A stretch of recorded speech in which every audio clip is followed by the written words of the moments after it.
Kasus ibu hamil yang meninggal dunia usai dugaan penolakan rumah sakit menjadi sorotan. Kejadian bermula saat Kurnaisih yang sedang hamil 9 bulan hendak melahirkan di RSUD Ciareng, Subang, Jawa Barat. Berdasarkan pengakuan suami Kurnaisih, meski sempat ditangani di UGD, istrinya tak bisa mendapatkan perawatan lantaran pihak rumah sakit belum menerima rujukan dari Puskesmas Tanjung Siang, tempat korban dirawat sebelumnya. Kalau di UGD ya ditangani di UGD mah. Tapi pas ke ruangan ponek itu ya IGD itulah ditolak. Ngomongnya apa pas itu? Kalau nggak salah dengar, ini pasien dari Tanjung Siang, ya pulang lagi karena belum ada konfirmasi dari Puskesmas. Cuma itu aja yang. Atas kasus ini, pihak RSUD Subang membantah telah menolak pasien bersalin Kurnaisih.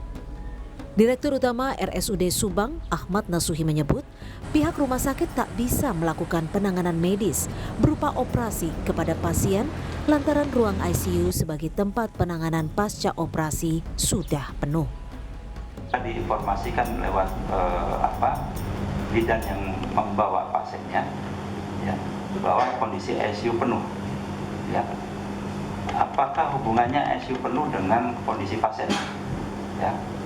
Kalau kondisi pasien perdarahan seperti ini dicurigai perdarahan, ya. Karena apa?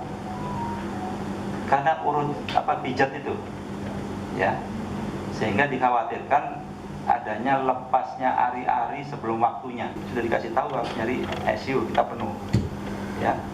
Jadi dalam kondisi seperti ini, bukan kita menolak, ya. Karena apa? Kalau dioperasi mau taruh di mana? Ya, kalau ditanganinya nanti sampai kapan? Peristiwa ini diketahui terjadi pada Februari 2023 lalu. Kurnaisih, 39 tahun, merupakan warga Desa Buniara, Kecamatan Tanjung Siang, Subang.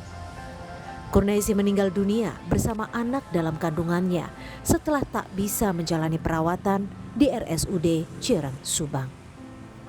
Tim Liputan, Kompas TV.